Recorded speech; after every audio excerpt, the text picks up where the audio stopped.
Billy, it's a very long day at the office. Where did you guys catch this no-ball virus from, please? Yeah, I thought that's the first question you're going to ask me. I'm not not surprised. Yeah, look, it's disappointing. It's something that does obviously creep into the game every now and then. We probably started a little bit with that problem in Bangladesh, sorted it out. Not a problem against Sri Lanka, I suppose. We did well, and now it's crept back in. Yeah, and it's obviously something we have to pay attention to again and make sure we fix it. And can I just, what did you think of the plans or the execution of the plan this afternoon? Is that what you were looking for? Look, I thought obviously we did well to bowl them out for 194 in the first innings, and making them follow on is always tough because I think as it is, the wicket is probably at its best to bat. You know, you could see that with the best batters in the world playing. While once the ball gets a little bit older, guys get set, it's a little bit slower. But at the same time, you have to be attacking it. So, you know, you can't defend because of the position we are in. So you have to keep slips and a gully in, and have to use our bouncer even though it's not quick. So once the batters are set, it seems to be quite easy to rotate. Yeah, so you can, I suppose, go defensive, yeah, but we're not in that situation. We have to attack. So yeah, I think the plans is basically just to keep attacking.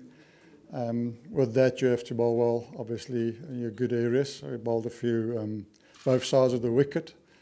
But yeah, there's a couple of factors, also fatigue, and that comes in, no excuses. But yes, that comes in patches. So tomorrow is a new day.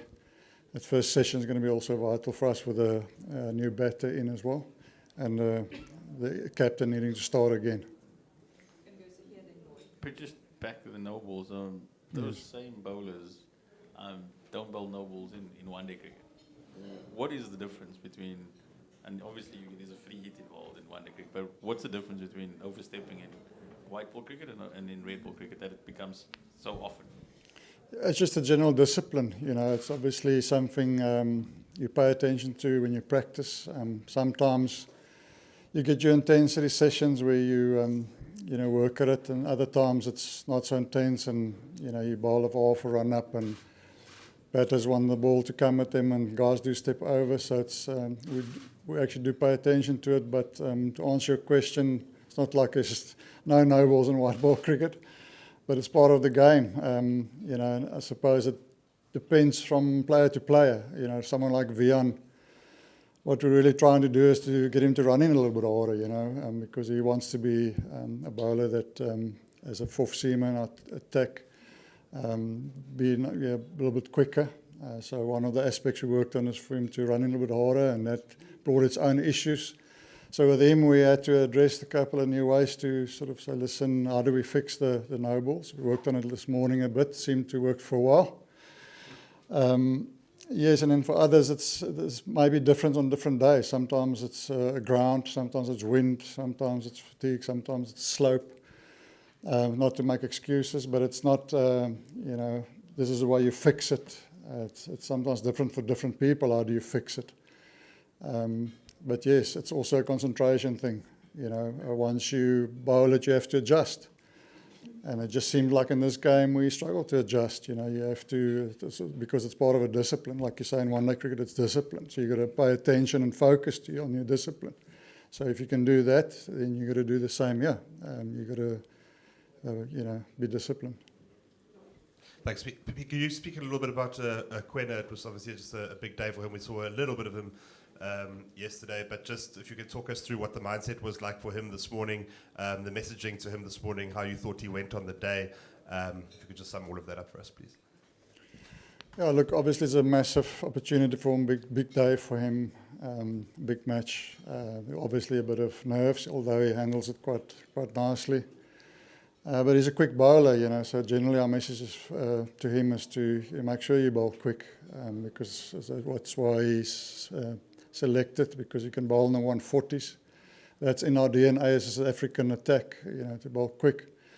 And sometimes against the best batters in the world, against good batting conditions, you know, even if you're 145 and you're offline, you're going to get punished. So he's going to learn that, you know. So for him, it's yes, he's being exposed at age 18, but it's all about the process of learning as quickly as possible. And I'm sure he would take all that info, you know, he'll go through it and he'll learn from it. We'll talk about it. So I just think the way he's gone, he's handling it quite well. PROTEAS? Peter, you've been talking quite a lot about how flat it is. Have you seen any sign that, I don't know, maybe it'll break up a bit? I know Keshav's been turning a few, like, you know, what's going to happen in the next couple of days? Yeah, look, I mean, there was a couple of slow motion videos about the dust.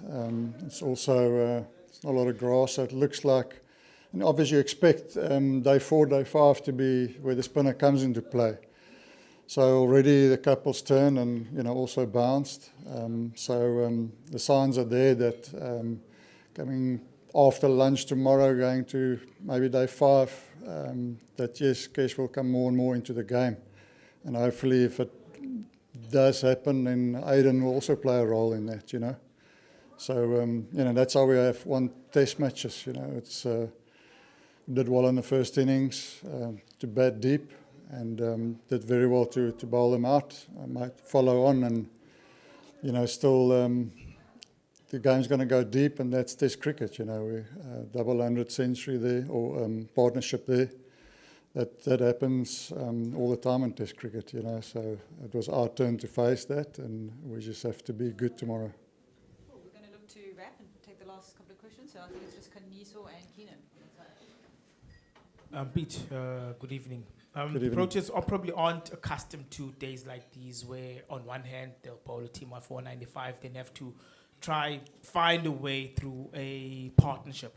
It is the tail end of what has been a very good World Test Championship cycle, but how important are days like these to remind players that patience is a very important part of Test cricket? Yes, we talk about it all the time because you expect these days all the time. Very good couple of tests where we've knocked teams over, and then these things we always talk about, the discipline, and I think that's the reason, and the patience, and that's the reason why we have been able to bowl sides out, because we always apply that mindset, you know. So I think in terms of our discipline and the way we bowled, it's a reason why we've bowled teams out, is because we've always focused on that, being disciplined and being patient, and that's the way it works. So every now and then, if you get a situation like today where a partnership comes, I think nothing changes. You know, tomorrow morning we'll have to come back again and say, listen, what are the small things we need to focus on? And that will once again, like you say, once again be discipline and patience, you know. And then, you know, things will happen for you. But I think once you get frustrated or start searching a bit too much, like we might have done in the second innings, a bit searching too much, you go too straight, you start leaking and you're going at 4s and 5s. That's what you don't want to do. So your goal will be, instead of talking about wickets, let's go back to try and see if we can go at 3s. False shot will come, you know, and that's how we've been operating, and need to keep going. Keenan to wrap. I bet. Well, Yes. I guess it's easy to say in retrospect, but was there any consideration of maybe batting for a couple of hours while the pitch was at its flattest at midday, and then sending them into bat later in the day? Or was this seen as an opportunity to sort of really get lots of miles on the legs for the bowlers? As a bowling coach, I don't know. I wasn't part of the bowling or the batting discussion or the discussion.